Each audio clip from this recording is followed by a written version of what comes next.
অনেকদিন আগের কথা। সুজলা সুফলা গ্রাম ভোলাপুর। এই গ্রামে অনেক মানুষ বসবাস করত। গ্রামের একটু দূরেই ছিল এক পুরনো জাদুকরি বন। গ্রামের মানুষ বলতো সেখানে গেলে নাকি অনেক ধন সম্পদ পাওয়া যায়, আর সেখানে একটি জাদুকরি ফুল রয়েছে যা দিয়ে মানুষের যে কোনো রোগ খুব তাড়াতাড়ি ভালো করা যায়। এটা ভেবে কেউ লোভে পড়ে, কেউ বা বিপদে পড়ে সেই বনে গেছে, কিন্তু সেখান থেকে কেউ আর কখনো ফিরে আসেনি। কারণ সেখানে দিনের বেলা গাছ মানুষ ধরে খায়, আর রাতের বেলা পথ ভোলানো নদী মানুষকে ওই জঙ্গলের মাঝে পথ ভুলিয়ে সকাল হওয়া পর্যন্ত রেখে দেয়। আর সকাল হলেই জঙ্গলের গাছ মানুষদের খেয়ে ফেলে।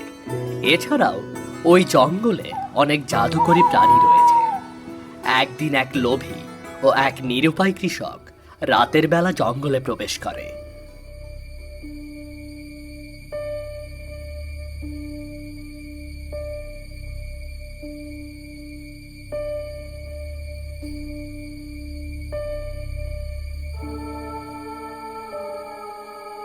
কাকা, এখানে তো তিনটে রাস্তা, এখন কোন রাস্তা দিয়ে যাব? হ্যাঁ, সেটাই তো ভাবছি, এখন কোন রাস্তা দিয়ে যাওয়া যায়। চলো পশ্চিমের রাস্তা দিয়েই যাই। না না, পশ্চিমের রাস্তা দিয়ে যাওয়া যাবে না, বরং পূর্বের রাস্তা দিয়ে গেলে মনে হয় ভালো হবে। কিন্তু আমার মনে হচ্ছে পশ্চিমের রাস্তা দিয়ে গেলেই ভালো হবে। তোর কাছে পশ্চিমের রাস্তা সঠিক মনে হচ্ছে, আমার কাছে পূর্বের রাস্তা সঠিক মনে হচ্ছে। আর তার চেয়ে চল আমরা মাঝের রাস্তা দিয়ে যাই। ঠিক আছে, চলো মাঝের রাস্তা দিয়ে যাই। দাঁড়াও, তোমরা কেউ মাঝের রাস্তা দিয়ে যেও না। কে কে কে কথা বললো?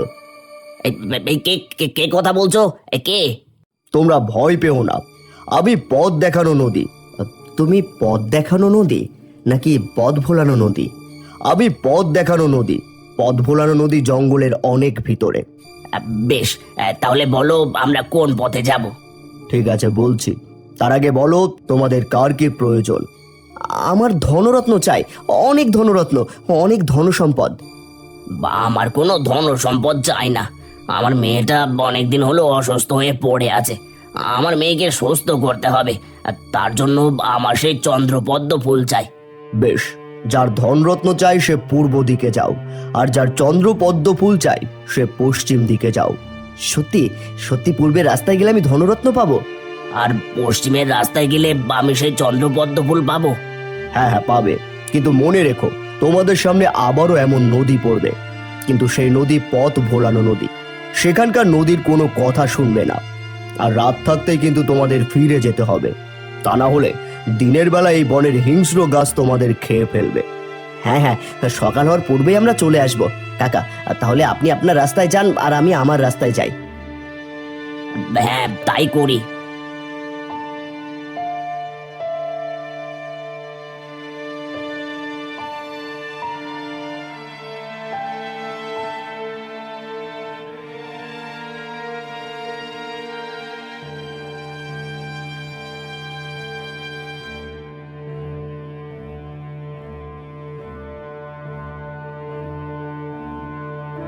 এই তো এই তো পথ দেখানো নদীর কথাই ঠিক।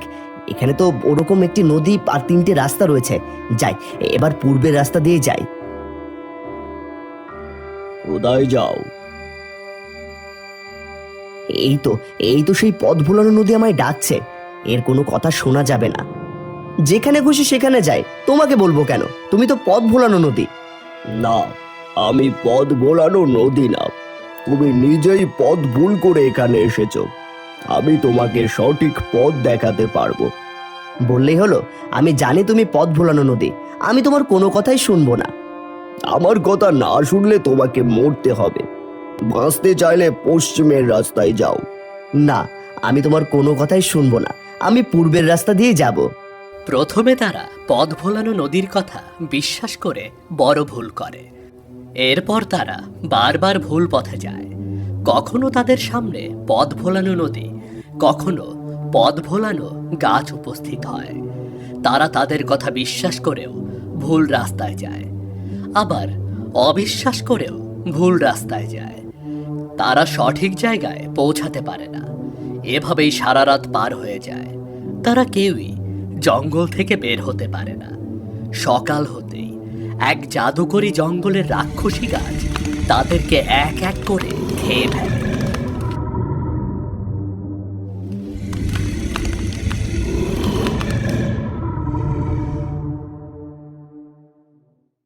ভোলাপুর গ্রামে অনেক মানুষের মধ্যে সোনালী ও আদিপ নামে দুই ভাই বোন থাকত। তাদেরকে রেখে তাদের মা বাবা কিছুদিন আগে এক রোগে আক্রান্ত হয়ে মারা গেছে। বর্তমানে তাদের দুই ভাই বোনের মধ্যে সোনালী ভালো থাকলেও আদিপ অনেক অসুস্থ। কোনো কিছুতেই আদিপের রোগ ভালো হচ্ছে না। সবাই অনুমান করছে আদিপ নাকি তার মা বাবার মরে যাওয়া রোগে আক্রান্ত হয়েছে। দিদি, আমার খুব কষ্ট হচ্ছে, আমি আর সহ্য করতে পারছি না দিদি। ওহে ভাই আমার, কাঁদিস না, দেখবি তুই ভালো হয়ে যাবি। কিন্তু আমার অসুখ তো ভালো হচ্ছে না দিদি, ধীরে ধীরে আরো বাড়ছে। তুই চিন্তা করিস না, ভালো হয়ে যাবে। সোনালি, তোর ভাইয়ের অবস্থা খুব একটা ভালো দেখছি না। এই ডাক্তার কি বলে গেছে? ডাক্তার ওষুধ দিয়ে গেছে, কিন্তু ওষুধে তো কাজ হচ্ছে না। কবিরাজও দেখিয়েছি, কিন্তু কাজ হয়নি। আমি বুঝতেই পারছি না এখন কি করব।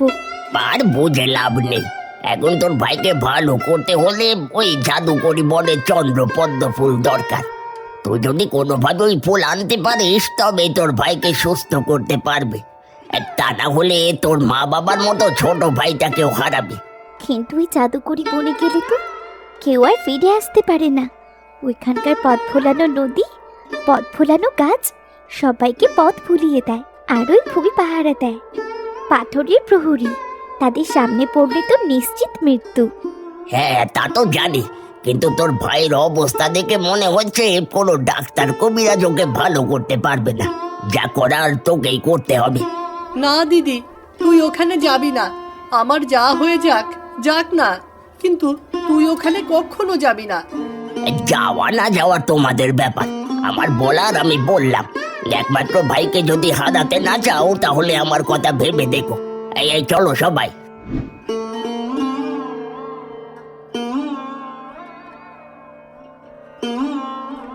দিদি, তুই যাবি না, তুই কখনোই আমাকে ফেলে ওই জাদুকরি নিষ্ঠুর বনে যাবি না দিদি।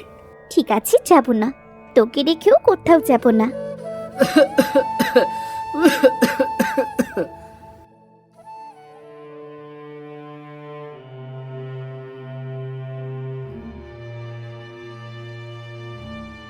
ইস, জ্বরে কাটা একদম পুড়ে যাচ্ছে যে।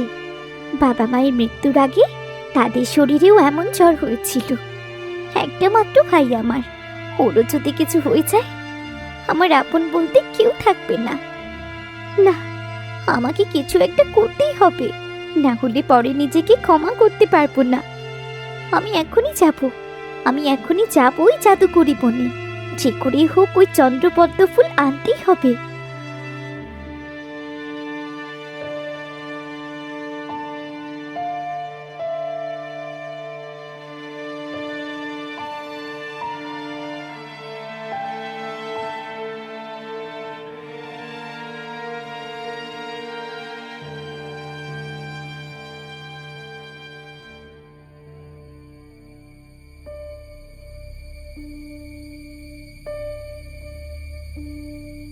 কি, এখানে তো তিনটে রাস্তা, কিন্তু এখন আমি কোন রাস্তা দিয়ে যাই?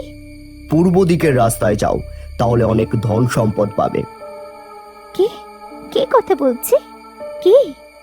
ভয় পেও না, আমি তোমার বন্ধু। তুমি যদি পূর্ব দিকের রাস্তায় যাও তাহলে অনেক ধন সম্পদ মণিমুক্ত পাবে, আর যদি পশ্চিমের রাস্তায় যাও তাহলে চন্দ্রপদ্ম ফুল পাবে। আমার আমার সোনা দানা চাই না, আমার ওই চন্দ্রপদ্ম ফুল চাই। বেশ, তাহলে পশ্চিমের রাস্তায় যাও, তাহলেই চন্দ্রপদ্ম ফুল পাবে। তাহলে মাঝের রাস্তায় কি আছে? মৃত্যু, ভয়ঙ্কর মৃত্যু। মাঝের রাস্তায় রয়েছে ভয়ঙ্কর মৃত্যু। সেখানে গেলে তুমি আর কখনোই ফিরে আসতে পারবে না। এই পথ ভোলানো নদী আমাকে পথ ভোলাতে চাইছে। এই নদীর কথা শোনা যাবে না, আমাকে মাঝের রাস্তা দিয়ে যেতে হবে।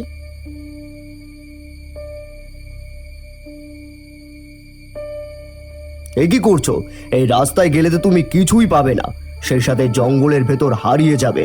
সকাল হলে রাক্ষসী গাছ তোমায় খেয়ে ফেলবে। আমি জানি তুমি পথ ভোলানো নদী, তাই আমার পথ আমি নিজেই খুঁজে নেব। আমাকে পথ দেখানোর প্রয়োজন নেই।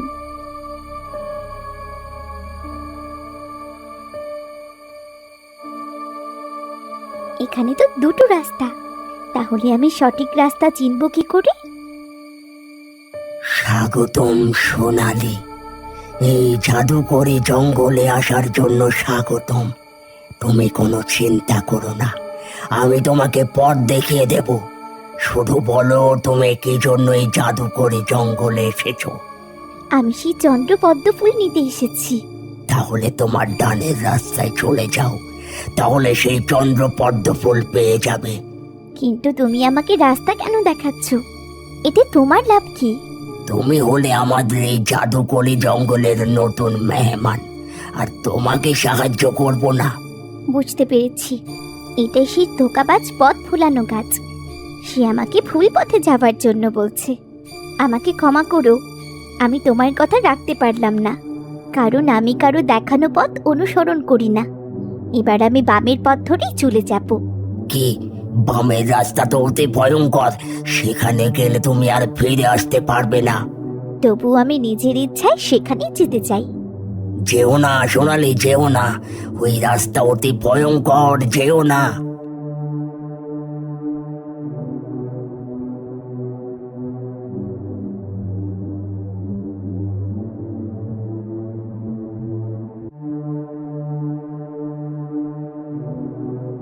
এই মেয়ে, কোথায় যাও?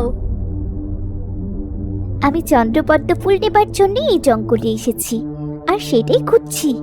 কিন্তু সেই চন্দ্রপদ্ম ফুলের কাছে পৌঁছানো তো বড়ই কঠিন। যত কঠিনই হোক, আমাকে ওই পদ্ম জোগাড় করতেই হবে। কিন্তু আপনি আপনি কে? আপনি কি আমাকে পথ দেখাতে চান? না, আমি কাউকে পথ দেখাই না, শুধু সবাইকে সতর্ক করে দিই, কারণ আমি হলাম এই বনের রানী। আমি অনেকের মুখে এই জঙ্গলের পথ ভোলানো নদী, পথ ভোলানো গাছ, আরো অনেক কিছুর কথা শুনেছি, কিন্তু কখনো বনের রানীর কথা শুনিনি। শুনবে কি করে? আমার অবধি পৌঁছানো তো অনেক কঠিন। তবে তুমি ওই পথ ভোলানো নদী আর পথ ভোলানো গাছের কথা না শুনে আমার গাছ অবধি আসতে পেরেছো, তাই আমি তোমাকে ওই চন্দ্রপদ্ম ফুল পর্যন্ত পৌঁছানোর একটা ধাঁধা বলে দেব। তুমি যদি সেই ধাঁধা অনুসরণ করতে পারো, তবেই ওই পদ্ম ফুল হাসিল করতে পারবে। আর যদি না পারো, তাহলে পাথরের প্রহরীরা তোমাকে একদম মাটির সাথে মিশিয়ে দেবে। ঠিক আছে, তবে ধাঁধাটি বলুন। ঘুমন্ত উপত্যকার পথ আলোর মধ্যে নয়, ছায়ার মাঝে লুকিয়ে আছে। চাঁদের ছায়া যাকে পথ দেখায়, সেই সেখানে পৌঁছাতে পারে। তুমি যদি এই ধাঁধাটি ভাঙতে পারো, তবেই সেই চন্দ্রপদ্ম ফুল হাসিল করতে পারবে। ঠিক আছে, আমি আপনার ধাঁধা ভাঙার চেষ্টা করব। ঠিক আছে, তাহলে এবার যাও।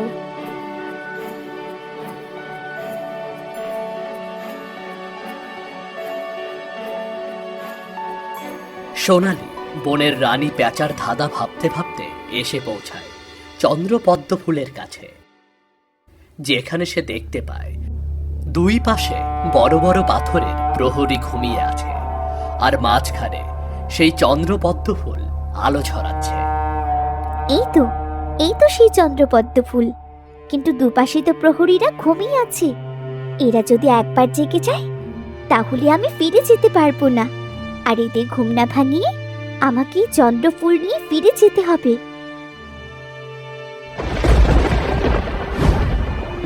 এ কি, সামনে পা রাখলেই তো পরিষ্কার আকাশে বিদ্যুৎ চমকাচ্ছে, আর এভাবে বিদ্যুৎ চমকালে তো প্রহরীরা জেগে উঠবে। না না, ওই ফুলের কাছে তাহলে পৌঁছানো যাবে না। এখন কি করি? ও, মনে পড়েছে, রানী যে ধাঁধা আমাকে দিয়েছিল সেখানে বলা আছে ঘুমন্ত উপত্যকার পথ আলোর মধ্যে নয়, ছায়ার মধ্যে রয়েছে। আর চাঁদের ছায়া যাকে পথ দেখায় সেই সেখানেই পৌঁছতে পারে। তার মানে এখানে চাঁদের ছায়ায় পা রেখে যেতে হবে।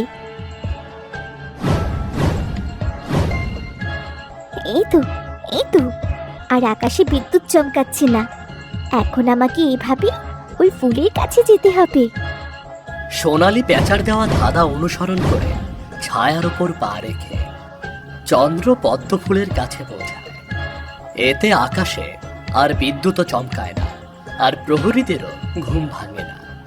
এরপর সোনালি সেখান থেকে একটা চন্দ্র পদ্ম ফুলের পাপড়ি নেয়। এরপর সোনালি পুনরায় ছায়ার উপর পা রেখে সেখান থেকে চলে যায়। সূর্য ওঠার পূর্বে সোনালি সেই জাদুকরি বন থেকে বেরিয়ে তার ভাইয়ের কাছে পৌঁছে যায়। এরপর সেই চন্দ্রপদ্ম ফুলের পাপড়ি তার অসুস্থ ভাইয়ের কপালে রেখে দেয়। সেই ফুলের পাপড়ি রাখার সঙ্গে সঙ্গে ফুলের পাপড়ির আলো তার ভাইয়ের শরীরের মধ্যে মিশে যায়। ধীরে ধীরে কিছু সময়ের মধ্যে তার ভাই সুস্থ হয়ে ওঠে। দিদি, আমি সুস্থ হয়ে গেছি। আমার এখন অনেক ভালো লাগছে দিদি। হ্যাঁ রে ভাই, তুই সুস্থ হয়ে গেছিস। কিন্তু আমি এত তাড়াতাড়ি সুস্থ হলাম কি করে? তার মানে তুমি ওই জাদুকরি জঙ্গলে গিয়েছিলে? তুই ছাড়া আমার কি আছে বল? আর কোনো বোন কি তার একমাত্র ভাইয়ের অসুস্থতা দেখে ঘরে বসে থাকতে পারে? তোর জন্যে শুধু জাদুকরি জঙ্গল কেন, তার যে কোনো কঠিন জায়গা হলেও আমি যেতাম। পরের দিন সকাল হলে গ্রামের সবাই জানতে পারে সোনালি ওই জাদুকরি বন থেকে তার ভাইয়ের জন্য চন্দ্র পদ্ম ফুল নিয়ে এসেছে। এটা দেখার জন্য গ্রামের সবাই সোনালিদের বাড়িতে জড়ো হয়। সবাই সোনালির ফিরে আসা ও আদিবকে সুস্থ দেখে অনেক খুশি হয়। এরপর আদিব ও সোনালি দুই ভাই বোন সুস্থভাবে সুখে শান্তিতে বসবাস করতে থাকে।